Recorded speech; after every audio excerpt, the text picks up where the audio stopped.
have been and I'm now. I come in to learn. I have things to bring to the table from the private sector, but I will fully adjust myself. Meron pong katanungan dito na gusto kong basahin na nakapatungkol sa inyo. Gusto lang naming malaman at itanong ninyo regarding the legality of the 3% Judicial Development Fund and Supreme Court Salary Adjustment Fund being imposed and collected by the RTC Clerk of Court mula sa na-foreclose na mortgage as a requirement na kailangang bayaran muna bago ma-annotate sa TCT ang foreclosure sale. Can we have your comment on that po?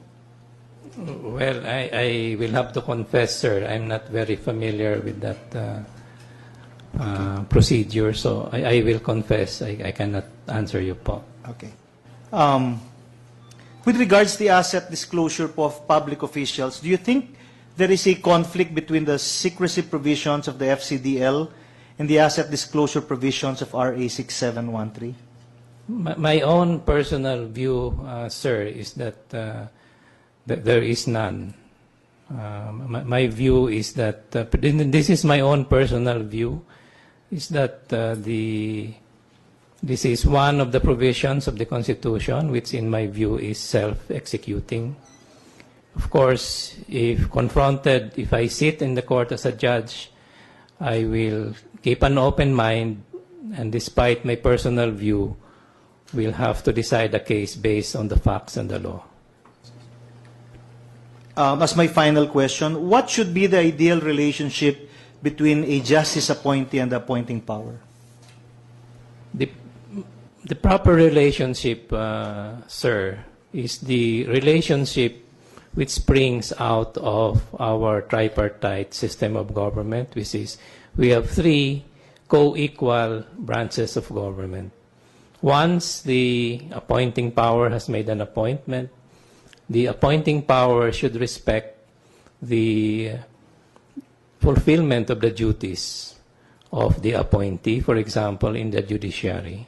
And likewise, under our separation of powers, whilst the Supreme Court has the power of judicial review, where an act of the appointing power or even of the Congress is at issue, under our system of government, due deference is always given to the powers of the executive within his realm, with the policy making of the Congress. But at the end of the day, it is the duty of the court, as is said in the Constitution, that where there is a conflict between the Constitution and acts of either the executive or acts of the Congress, then it is the bounden duty of the court to enforce the rule of law and, if need be, to reverse.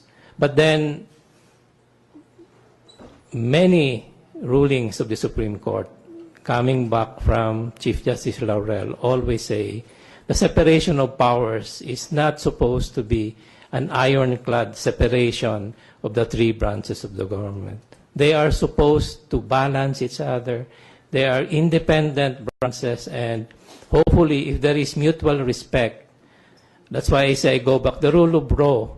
As long as the Supreme Court makes decisions which are based on reason and well elaborated, the executive may not mind. They may disagree on the logic. They may disagree on the basis. But if they know that the decision is made with integrity, the internal integrity of the judgment, it is based on reason, we always can disagree. But if we grant good faith, at the end of the day, sir, I think that's the proper relationship between the appointing power and the appointed in the judiciary.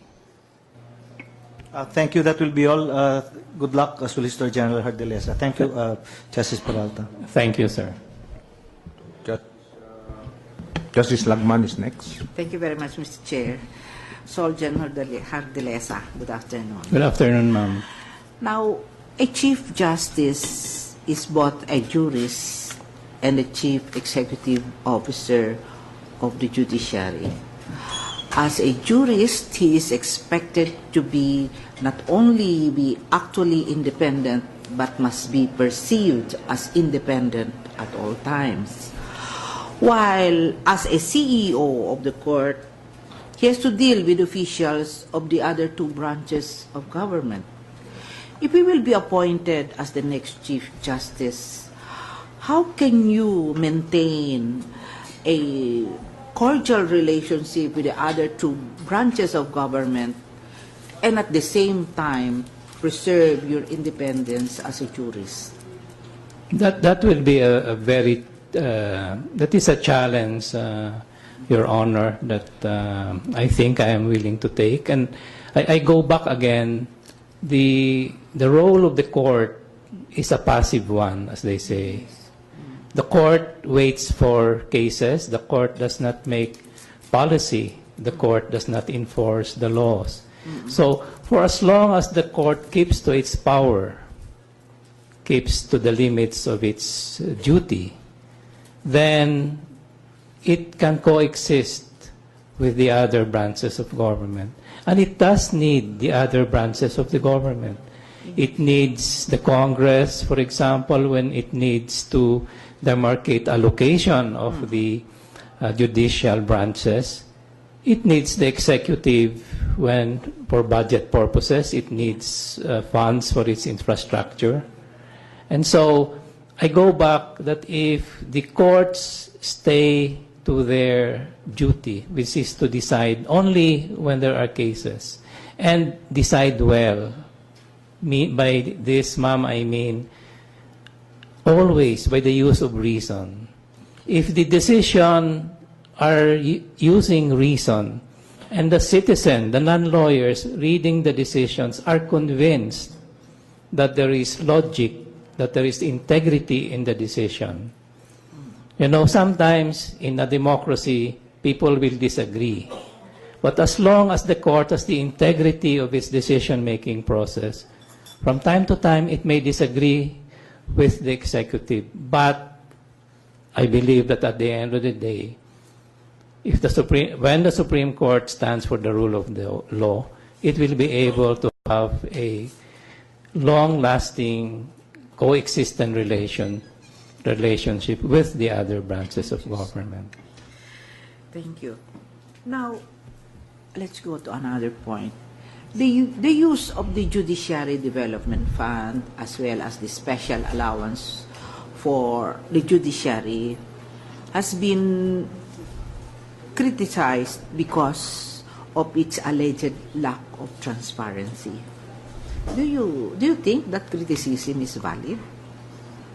I think, ma'am, that to the extent that I agree with you, there is that criticism, and I feel it is a widespread criticism, and that's why I believe in transparency. These are public funds, and I think the people ought to know that the funds are used in accordance with what the law decrees, and appropriate disclosure, appropriate accountability should be made, just like any other branch of government. The judiciary, just like the executive, just like the legislative, we have all to account for funds. And so to me, the surest way to meet these criticisms is to have transparency. So, if you will be the Chief Justice, you will also open those accounts for scrutiny by the Commission on Audit. Yes, madam, as they should be. Okay. Thank you very much. Now, again, if you will be fortunate to be nominated and appointed as the next Chief Justice, how are you going to bring the Supreme Court closer to the people? Again, I go back, ma'am, to my theme that the best way for the Supreme Court to bring itself near the people is to have its decisions perceived to be fair and reasoned. But that's a general rule. I think on a specific level, there are many programs. I know that many justices and past Chief Justices have embarked. We have the judiciary